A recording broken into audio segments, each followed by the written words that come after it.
Que a paz seja conosco. Nós nos aproximamos então do término do nosso estudo acerca do Livro dos Espíritos.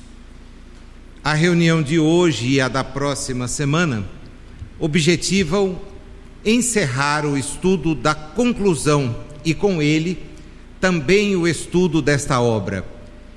Foram meses, posso até dizer anos, em que foi possível trilhar os caminhos percorridos por Allan Kardec neste seu envolvimento com as entidades espirituais.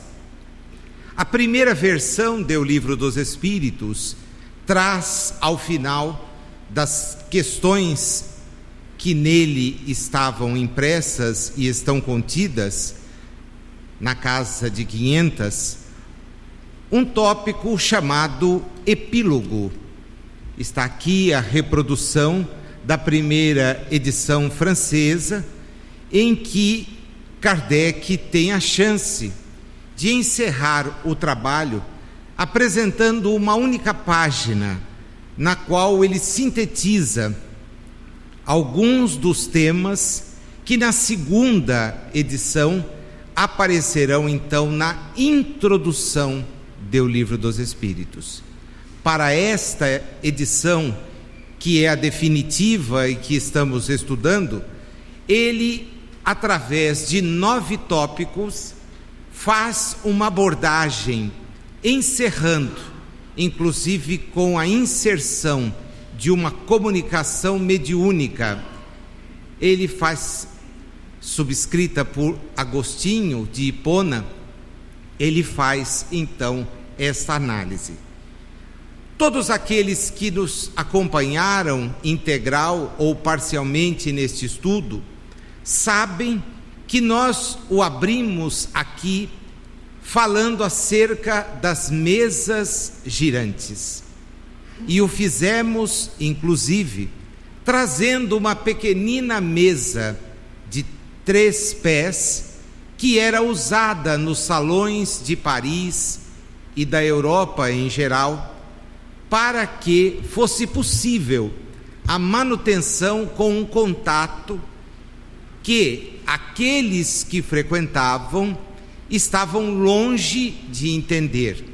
Muitos mesmos dos que se aproximaram daquelas mesas trabalharam ideias, concepções que posteriormente viram serem derrubadas, exatamente porque, por mais absurdo que possa parecer, excluída a possibilidade de fraude, e esta era uma possibilidade presente nas mentes daquelas pessoas, até mesmo uma teoria, imaginando que era o músculo estalante da perna da mesa quem promovia o barulho em certas ocasiões, foi defendido. Hippolyte Léon Denisard Rivail comparece a uma dessas sessões, e também ele, num primeiro momento, dada a natureza das perguntas endereçadas àquela mesa que dispunha para se comunicar de um abecedário lançado no chão, ele também achou que não se tratava de nada sério. A sua presença, porém, fez com que os donos da casa fossem insistentes. Professor, apresente uma pergunta. E ele disse: não posso participar desta zombaria, mas por favor, o senhor, um homem tão instruído, e eu imagino ele respondendo: nem sei o que vim fazer aqui. De qualquer forma, faça uma pergunta. E ele então fez a célebre pergunta que ele registra num texto que posteriormente foi incluso em obras póstumas: como pode uma mesa falar? E a resposta não é a mesa que fala. fez com que ele sacasse então a segunda pergunta: quem fala? Nós, as almas dos homens que viveram na terra. Ele abre a conclusão do Livro dos Espíritos, reportando-se exatamente a este episódio, a esta situação, chamando-nos a atenção para o fato de que quem imagina conhecer a doutrina espírita por fenômenos não conhece absolutamente nada de espiritismo. Mas absolutamente nada.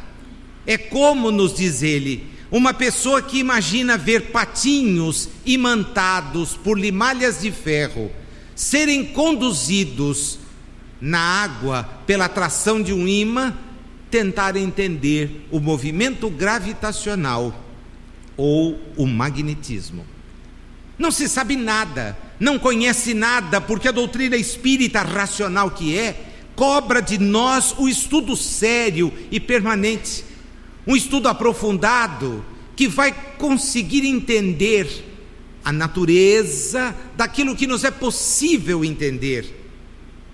E não há em nenhum ponto da doutrina espírita a ideia de que ela tem respostas para todas as coisas. Não as tem.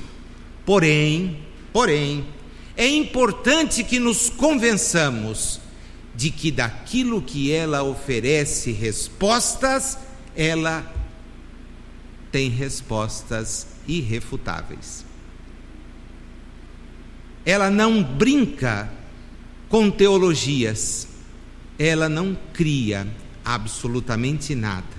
Ele então assevera, lá nesse texto lindo, cuja leitura seria importantíssima, todos pudessem fazer aqui conosco agora. Foi um desafio que nós lançamos lá atrás, infelizmente não foi aceito, né? Pouquíssimos tiveram o hábito de trazer o Livro dos Espíritos. Eu não sei se por não o possuírem, o que é lastimável, já que as obras básicas são baratinhas, se é pelo fato de não querer transportar, talvez não desfilar com o Livro dos Espíritos por onde sai, etc. Mas seria tão útil. As reuniões de estudo, meus amigos, não são para olhar em um expositor, por melhor que ele seja, por mais didático que busque ser, por mais eloquente que possa ser a sua trajetória. Os que aqui estamos, não temos nenhum outro objetivo senão falar das pesquisas que fazemos, dos estudos que desenvolvemos. Mas a doutrina espírita, diferentemente do processo pedagógico antigo, porque o processo pedagógico moderno não é assim, exige envolvimento, exige participação. Então está lá dito por ele: pois bem, sabeis vós que não credes, senão no que pertence ao mundo material, que dessa mesa que gira e vos faz sorrir desdenhosamente, saiu uma ciência, assim como a solução dos problemas que nenhuma filosofia pudera ainda resolver. Esta é a doutrina espírita, ciência, porque se atém a um fato, o fato das comunicações, o fato das manifestações espíritas.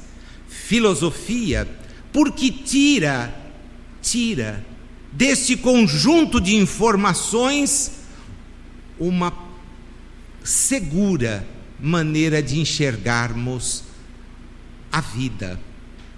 E é também moral, no sentido de que, buscando o que de Jesus mais límpido se encontra em termos de magistério, de ensinamento, a boa nova dá-nos uma moral para que possa nortear os nossos passos.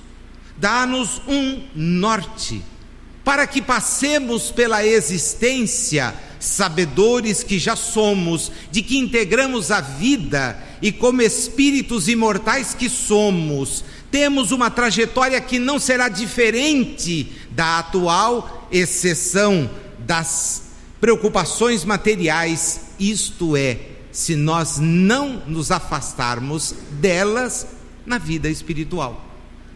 Despertaremos após a desencarnação tal como somos, imperfeitos, falíveis, buscando corrigir-nos,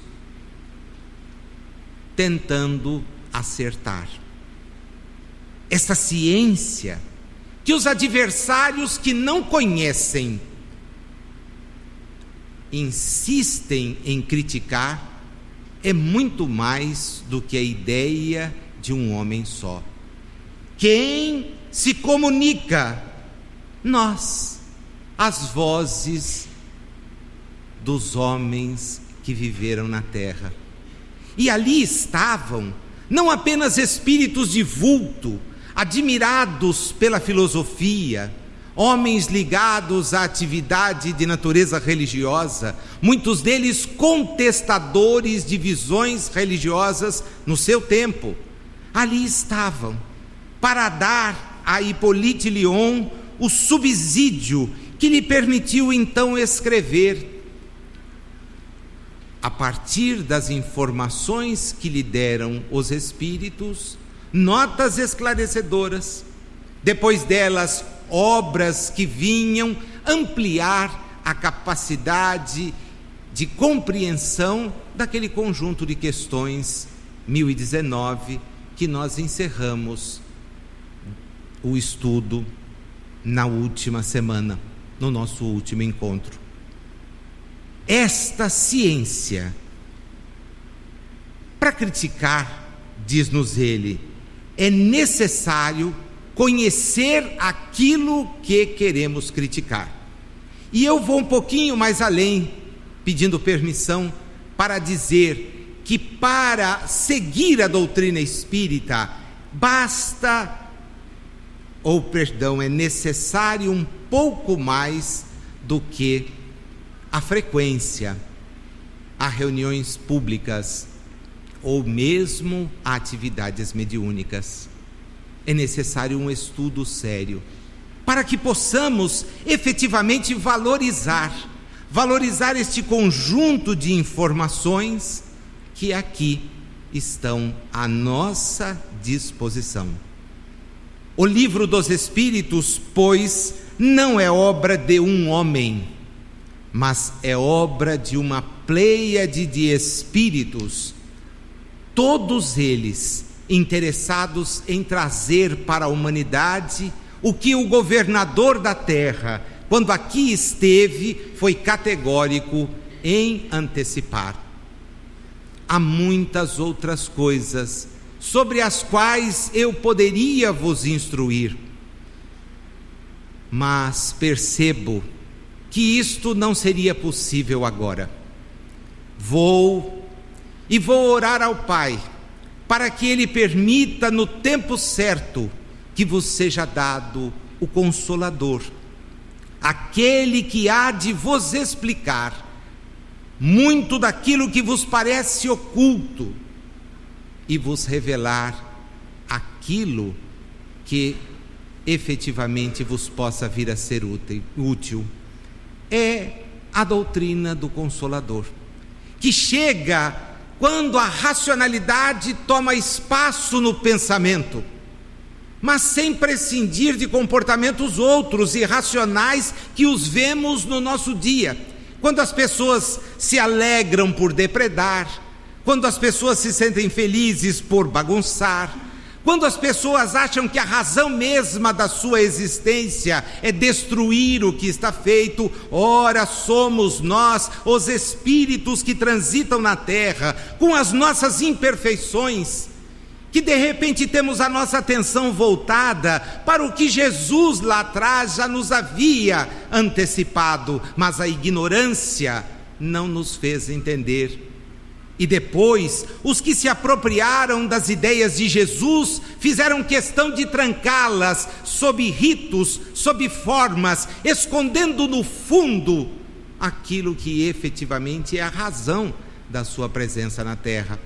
No encontro de ontem à tarde, eu dizia àqueles que conosco estudam exatamente esta ideia que me parece muito clara. Jesus veio nos mostrar a existência de Deus através do amor que nos doou. Os deuses passados, aqueles que ainda estão em vigor em algumas visões de mundo, cederam lugar ao Pai que é justo, mas que também é misericordioso.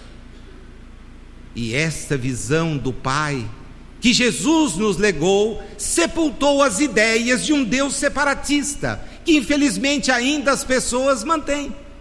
Quem de nós não tem um conhecido, um amigo, que costuma zombar da nossa condição de espíritas, dizendo-nos: lá na minha igreja é que a salvação está.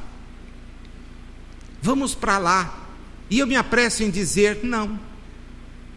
Mas por quê? Porque você é intolerante? Jamais. A tolerância é um atributo que ainda estou longe de desenvolver, mas morreria para defender a possibilidade de cada um dizer aquilo que pensa, mas desde que respeite aquilo que eu penso.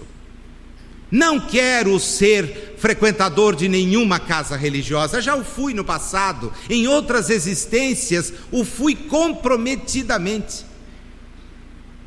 Porém hoje faço parte daqueles que seguem esta ideia luminar, que vem ao mundo no momento certo para combater o seu inimigo número 1, e que não é a religião, é o materialismo. Não é, pois, de admirar que os nossos adversários sejam materialistas, mas como o materialismo é uma doutrina cujos adeptos mal ousam confessar que o são, eles se acobertam com o manto da razão e da ciência. E coisa estranha, os mais céticos chegam a falar em nome da religião, que não conhecem e não compreendem melhor que ao Espiritismo. É verdade, ele acertou na mosca, porque há muita escola religiosa no mundo interessada em arrecadar daqueles que lá comparecem e vendem ilusões de um reino dos céus que eu acredito eles próprios nem cogitam exista. Mas isso é coisa para depois. Agora passe-me o seu, dê-me o seu, eu viverei bem, e você ficará aí nessa sua crença de ignorante que aceita restrições que não têm sentido.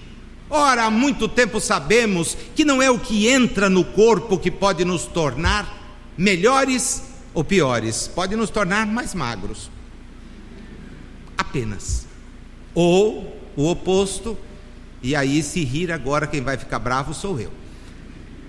O fato é que não é o que nós ingerimos, mas é o que de nós sai, porque exterioriza aquilo que somos, aquilo que sentimos. Mas há prescrições absurdas, há práticas que são da Idade Média. O jejum é uma delas. Ah, mas é um período. Que período, filho? Um período de penitência. Jesus nos alertou: misericórdia quero e não sacrifício. Quer melhorar-se? Nossa, é tudo o que eu quero. Ame. Quer crescer perante o conceito da divindade, sendo considerado um filho exemplar? Sim, ame. Pratique o bem. Estenda a mão àqueles que te cercam. Sorria, não critique.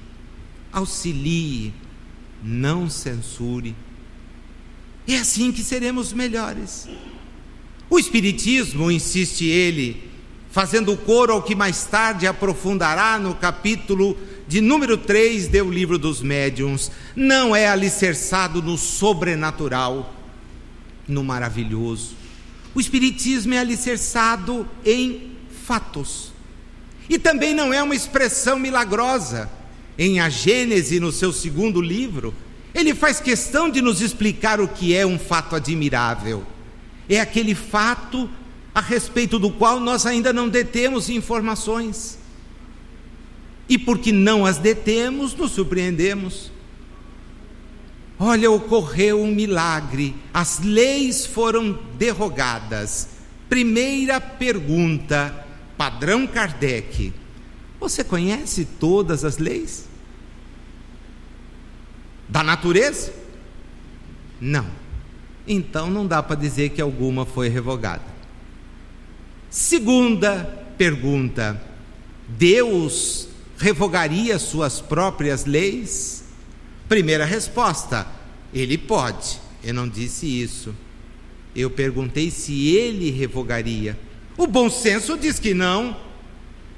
Todo o universo, e esta semana fomos brindados e o mundo todo está se ufanando, porque num determinado laboratório americano, colocado entre duas posições do mesmo território, cientistas que examinam o comportamento daquilo que imaginam ser o universo e é o universo físico, encontraram rudimentos de uma ideia que Albert Einstein havia enunciado quando reencarnado escreveu a sua teoria da relatividade geral, dando-nos a ideia de que talvez existam ondas partindo de observações de 2 buracos negros, aquela figura teórica e que busca ser identificada através do nosso exame para o alto. De repente, a colisão deles provocou, neste local de registro, movimentos que, superpostos, dão a ideia de uma onda. Puxa, vocês acham que a inteligência que pensou o universo tem partidários, tem escolhidos? Uma criança até pode achar, mas quem pensa não. Deus não tem escolhidos. Portanto, também não é fruto de milagres. O que temos é simplesmente a constatação, e que nós particularmente experimentaremos de novo, talvez um pouco mais conscientes, espero, que a morte não tira ninguém da vida, nos devolve a condição que mantemos, a de espíritos imortais. E aí a pesquisa: você já está conscientizado disto? Já, ótimo, então tá bom, está na hora de corrigir rumos. Se somos espíritos imortais, basta de atrito por causa de quinquilharia. Por acaso você se atritou com alguém por causa de uma quinquilharia? Ah, Nazil, eu nunca. Imagina, lá em casa pode fazer o que quiserem que eu nunca reclamo. Então, ótimo. Passa a receita depois para nós, cria até um blog. Hoje é a novidade, né? Cria um blog e faz o post. Minha mulher queimou a comida e eu não reclamei. Disse: benzinho, vamos almoçar fora. E ela ficou estupefata. Que marido, né? Nem vou continuar.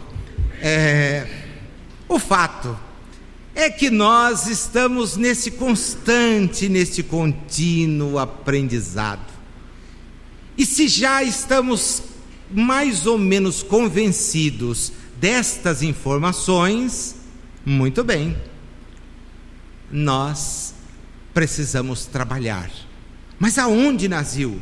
Primeiramente, onde estivermos. é bom ser bom em casa. Ponto final. Mas e lá fora? Se você for bom em casa, ótimo. E se eu não for? Primeiro vai ser bom em casa. Primeiro vai fazer o bem para aqueles que te rodeiam. Como nos disse a semana passada o Espírito Plínio, e eu só verbalizei a sua ideia, ninguém pode aspirar o céu se não ama os que tem à sua volta. Ninguém pode aspirar ser um Cristo se não consegue exercer o amor com aqueles que os rodeiam. Porque o Cristo, o emissário, o Messias, é capaz de, pregado numa cruz, dirigir-se ao Pai para dizer: perdoai-lhes, eles não sabem o que fazem. Ninguém demonstra mais amor do que aquele que dá a vida por seus amigos. É uma das passagens mais lindas do Evangelho de João. O comentário de Emmanuel sobre ele, então, é de arrepiar, porque nos faz entender que o amor é muito mais do que a paixão. O amor é esse sentimento que não espera retribuição, e o ápice desse amor está na palavra renúncia. Quando nos negamos para que aqueles que nos circundam possam vir a ser felizes. E sabe com que esperança? Com a de que eles amanhã reproduzam isto, não em direção a nós, porque quem ama não espera retribuição. Quem ama, ama. Insiste Kardec ainda na fieira do materialismo. Dizeis que desejais curar o vosso século de uma mania que ameaça invadir o mundo. E ele então pergunta: preferiríeis que o mundo fosse invadido pela incredulidade que procurais propagar?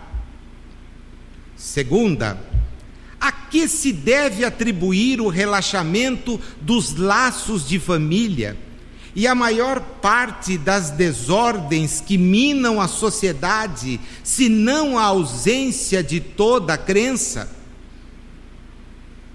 Demonstrando a existência e a imortalidade da alma, o Espiritismo reaviva a fé no futuro, levanta os ânimos abatidos, faz suportar com resignação as vicissitudes da vida.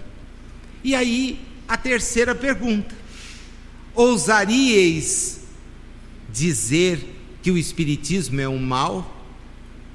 Diz um amigo muito querido que é a primeira vez que ele encontra o capeta sendo bom. É porque as pessoas dizem que nós somos adeptos do capeta, Satanás, Beelzebu, que mais? Outro dia usei um nome aqui, o pessoal depois disse: isso é muito recente, né, que é capiroto. Mas as pessoas imaginam que a gente siga tudo. Agora me diga uma coisa: que raio de maldade ensina? Primeiro, amor ao próximo. Segundo, caridade. Terceiro, sanção ao egoísmo. Quarto, justiça. Se vocês encontrarem alguma coisa tão boa assim, avisa para a gente ir lá, porque não é possível que o mal esteja recomendando o bem. A gente conhece muita gente que faz o contrário, o que significa que boa efetivamente não é. Mas não pode o mal recomendar o bem. Então eu vou num lugar que é obra dessa entidade que nem existe, e ela recomenda: olha, você precisa se alistar como voluntário. Para quê? Para matar criança? Não. Voluntário para atender as crianças carentes. que vá visitar os doentes para praticar a eutanásia. Não, para erguê-las do leito, ampará-las, estimulá-las. Como é que pode algo ruim recomendar o bom? É porque bom ele é. Não é aquilo que dele se acredita. E o que nós mais temos concluído, né, é que as pessoas, quando criticam, falam sem conhecer. E nós precisamos também, os espíritas, nos perguntarmos até que ponto conhecemos a doutrina espírita. Até que ponto vamos dar uma resposta segura. O Richard passou a adotar um comportamento que eu, mais do que apressadamente, cuidei de elogiar. Nas sessões de pinga-fogo, aquela oportunidade que as pessoas dirigem aquelas perguntas aqui, que ele tão bem responde, muita gente começa a questão com a seguinte frase: o que diz o Espiritismo sobre? E ele, nas respostas, passou a dizer: o Espiritismo não diz nada. Sobre isto, nada. Pode haver a posição de um espírita, mas tem coisas que o Espiritismo não tem o que dizer. Não são questões relevantes. Não tem a importância que talvez tenhamos que dar a elas, porque são questões do mundo.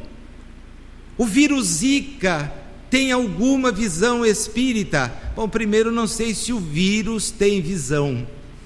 E segundo, se ele já está adepto das informações espíritas. Ah, mas o Espiritismo tem uma explicação? O Espiritismo tem explicação para as almas que vêm reencarnar na Terra. Ponto.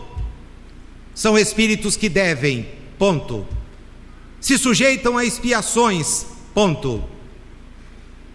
Essa pode ser uma delas? Sim ou não? Ponto. Não tem mais nada? Mais nada. Ah, não é possível. Ué, se você achar alguém que tenha, legal, mas não é espírita. O Espiritismo veio falar do Espírito, nós, para nos dizer: amigo, a vida prossegue, e acabar com o nosso temor da morte. Se bem que eu tenho certeza que, se fizesse aqui agora uma enquete, descobriria que um número expressivo não tem medo da morte. Não tem medo, tem pavor. Não vou me atrever a essas coisas, né? Ele continua: o Espiritismo é fraterno. Ele busca aproximar as pessoas, busca fazê-las solidárias, num mundo de pessoas solitárias. Solitárias. As pessoas sofrem de um vazio imenso, e com isso estimulam o ego absurdamente. Postam o dia inteiro nas redes sociais o que estão fazendo, como a buscar do outro lado da tela de alguém que, na tradução do inglês para cá, ficou sendo amigo, um reconhecimento de um clique. Curtiu, né? E eu fiquei na minha limitação pensando: tudo bem que a gente curta as coisas positivas, mas vem lá alguém: morreu meu pai, 2.000 curtidas. Curti. Curti o quê? A morte do pai? A notícia? Não era mais fácil entrar lá, fazer um comentáriozinho: olha, minha solidariedade, né? Sem escrever besteira como que descanse em paz, né? Mas, por exemplo, que ele desperte logo, que ele já esteja atento. Na realidade, não é até curtir. E eu fico imaginando quem depois abre, passado o período de luto, que dura 1 hora, hoje não pode durar mais, porque o sujeito tem que voltar lá do velório postando: estamos aqui já, e aí curti, sai em meia hora, curti, é isso. essa insanidade que tomou conta das pessoas que se comunicam com o outro e não abraçam o filho. A pessoa que se dá com gente do mundo todo e não passeia de mãos dadas com o companheiro. Que insanidade a nossa, meus amigos. Que insanidade. Os meios à nossa disposição são preciosíssimos. Nenhuma crítica à preciosidade deles, mas a utilização demanda racionalidade. Eu acompanhava outro dia um casal e quase pedi o número para escrever para eles, porque durante o jantar todo, além das fotos dos pratos, postava, escrevia, né? Cada um ficou no seu aparelho, ali feliz, né? Na hora da conta eu fiquei imaginando como é que ia ser o pagamento, né? Curioso, né? Não devia, puxa vida, é maldade minha, agora confessei, né? Como é que eles vão pagar? Bingo, cada um pagou sua parte e foi embora. E foram no mesmo veículo. Pressupus que deveriam ter chegado juntos, né? E ali, nada demais. Mas as questões materiais nos tiram a distração, nos distraem, nos tiram o foco, a concentração. As facilidades objetivam nos tirar do caminho, que é o caminho que buscamos quando aqui viemos reencarnar. Foi essa a razão pela qual nós nos dispusemos a mais um desafio. E se temos as facilidades da comunicação, delas nos apropriemos sim e sempre. Porém, não nos esqueçamos dos objetivos que nos trouxeram aqui: a solidariedade, a fraternidade, o sorriso, o aperto de mão, o abraço, que todos esperam e todos se sentem bem quando recebem. A visão materialista do mundo nos quer desfocar da realidade de espíritos que somos, e as religiões, perdidas em palavrórios inúteis, em rituais vazios que se repetem há séculos e séculos, não complete com um amém.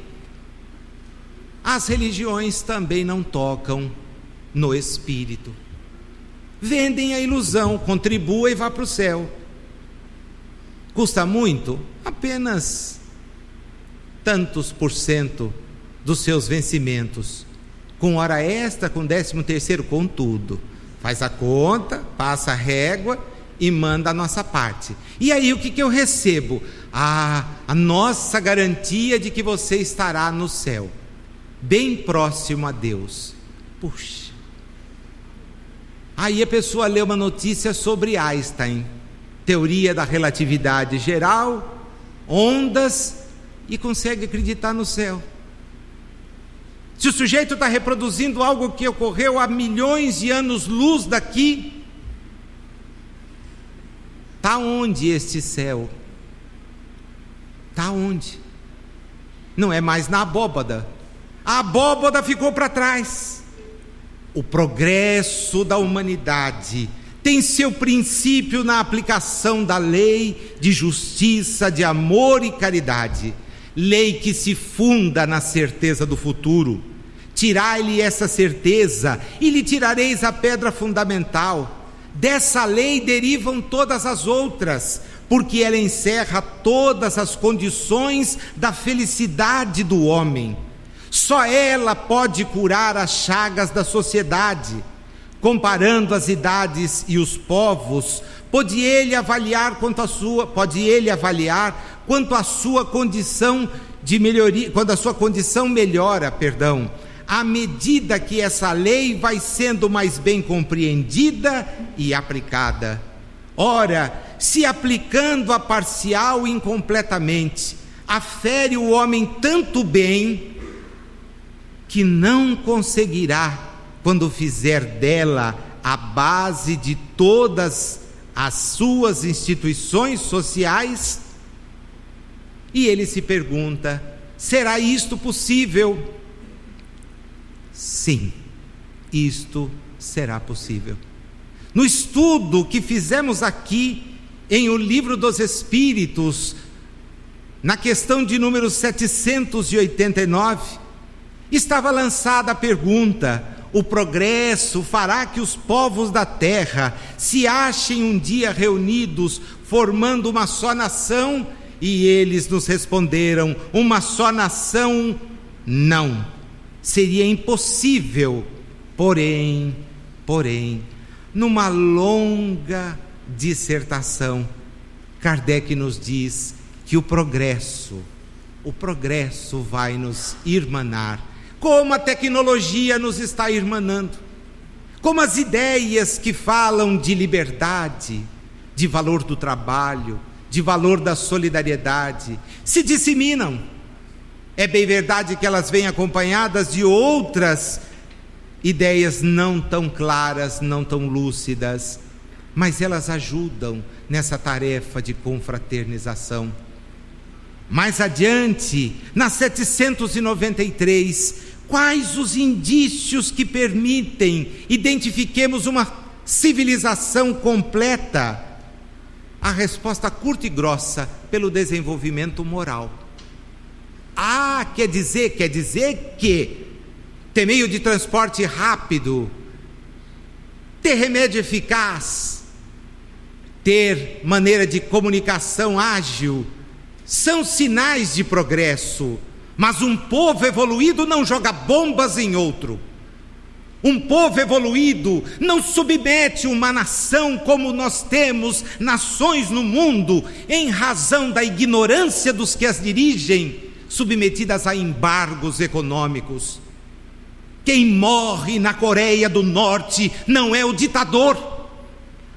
Quem morre na Coreia do Norte não são os chefes das forças armadas, é o povo.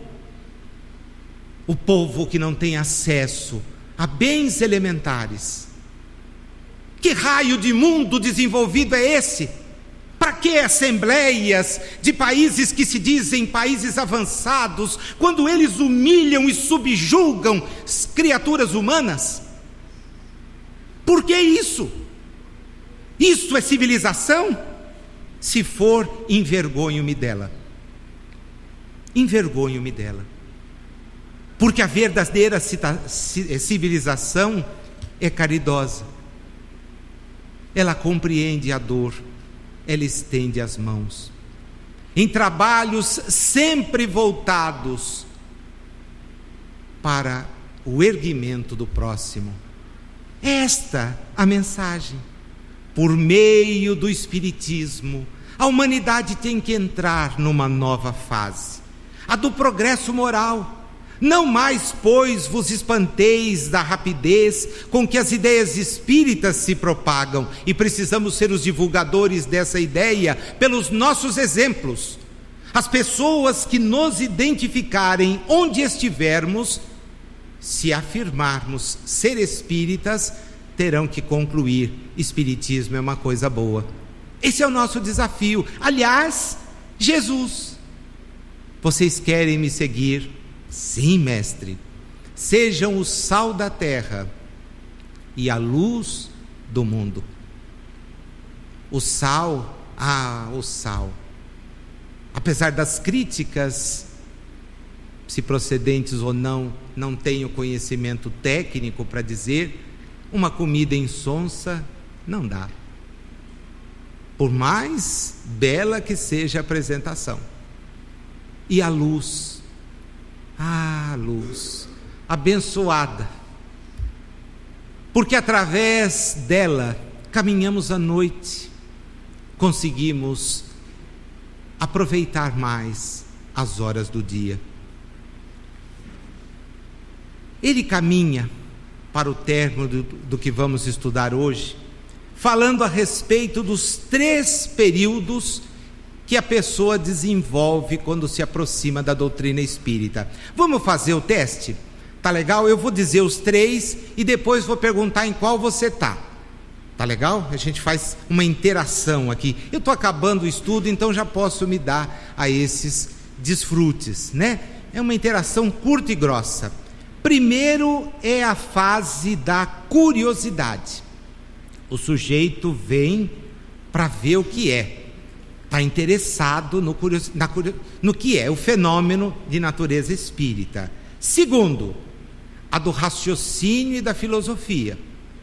O sujeito pensa, puxa, tem resposta para isso. Ensina o porquê da vida. A terceira é a da aplicação e a das consequências. Como é que é? É Kardec. Aplicação e consequências. O que é isso? Bom, vamos ver pela estatística. Quem está na número 1? Que bom. Número 2. Quer dizer, o resto está no 3 ou está no 0. Eu vou arriscar. E o resto? No 3? Ih, é no 0 então. Preocupei. Agora eu preocupei. 30 anos a gente aqui, o povo está no 0 ainda. Caramba, vamos começar outra vez. Meninos, essa é a mais difícil.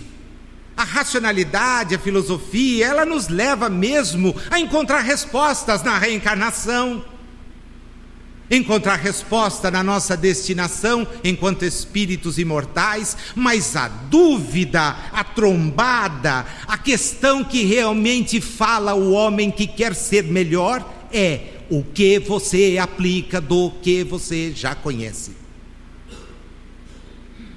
Quanto você é solidário? Quanto você é caridoso?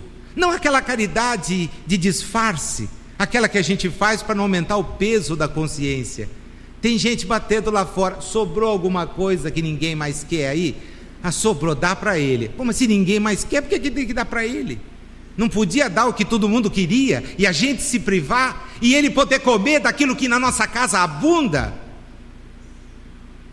Tem alguma roupa que está rasgada? Então vamos doar.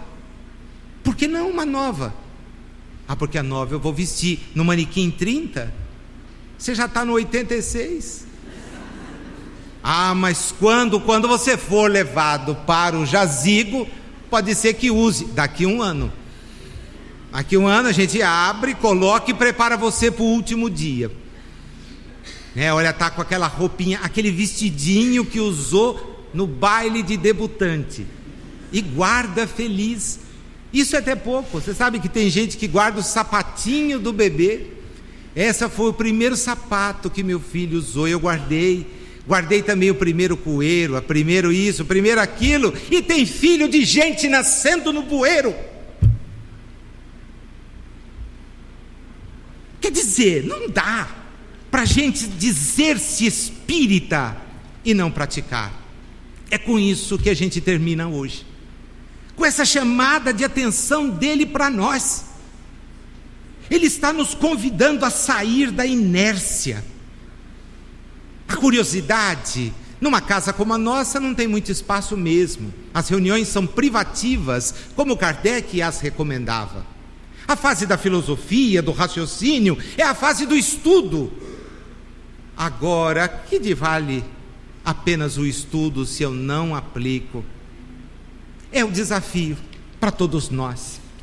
Aplicar decidida e ardorosamente essa doutrina que nos liberta, que nos emancipa.